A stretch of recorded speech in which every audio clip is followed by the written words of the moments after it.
Mesdames, Messieurs, bonjour. Très heureux d'être parmi vous aujourd'hui pour cette émission à l'initiative d'IBMA France dont le thème sera « Comment créer de la valeur avec le biocontrôle ».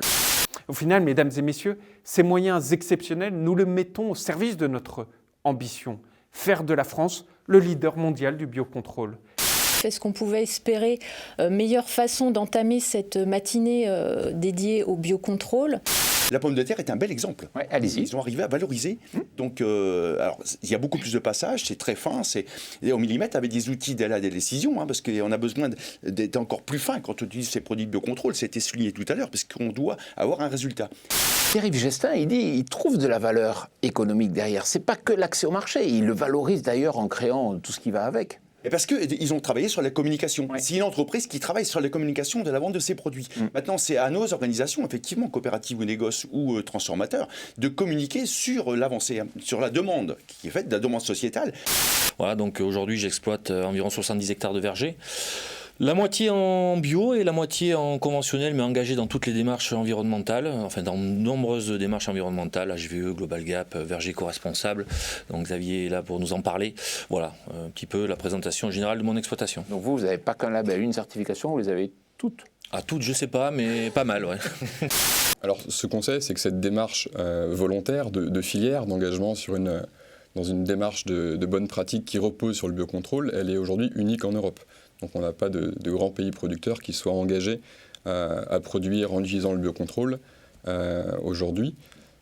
Donc effectivement, on peut imaginer que tous les producteurs vergers éco-responsables ont aujourd'hui acquis une maîtrise technique importante sur les solutions de biocontrôle.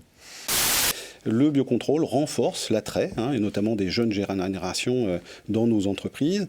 Et quand on leur pose la question, c'est aussi c'est une aventure qui est quand même bien plus intéressante en tant que qu'acteur, également de se projeter, mais aussi en tant qu'acteur, je suis utile à quelque chose dans cette transition plutôt que de résister, entre guillemets, sur de la chimie conventionnelle que l'on sait relativement rejetée par la plupart de nos concitoyens.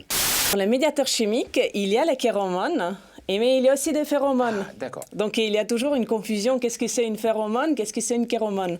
Mais ce qui est important de comprendre, c'est que dans ces métiers où on a besoin d'investir beaucoup d'argent sur le long terme, parce que ce sont des produits soumis à autorisation de mise en marché, et donc ça prend des années, ne sont pas des prêts bancaires qui vont financer le développement des entreprises. Donc il faut du capital. Eh bien, les startups, dans la gestion de leurs projets, ont différentes dimensions de temps, en fait, à gérer, qui sont assez conflictuelles. Il y a des dimensions de temps courtes, comme l'aspect politique, les attentes sociétales et les aspects financiers qu'il faut gérer. Et il y a des dimensions longues, la recherche et l'homologation, notamment. Thibaut, je ne vais pas vous faire l'affront de présenter l'INRAE, comme tout le monde connaît, les gens qui nous écoutent. En fait, si l'aval, les consommateurs, la distribution ne créent pas de valeur ajoutée pour des productions qui viennent de filières durables, qui font vraiment un effort, une prise de risque, ça revient à dire à l'agriculteur allez, faut prendre des risques, faut tout changer, faut changer de système. Et puis en contrepartie, on vous regarde, c'est bien. Et au travers de ces échanges qui ont eu lieu dans ces 3 tables rondes, je crois qu'on peut dire que oui, le biocontrôle est créateur de valeur. Merci à vous, vous avez été plus de 800 personnes à suivre cette émission en direct et je vous en remercie à nouveau. À bientôt.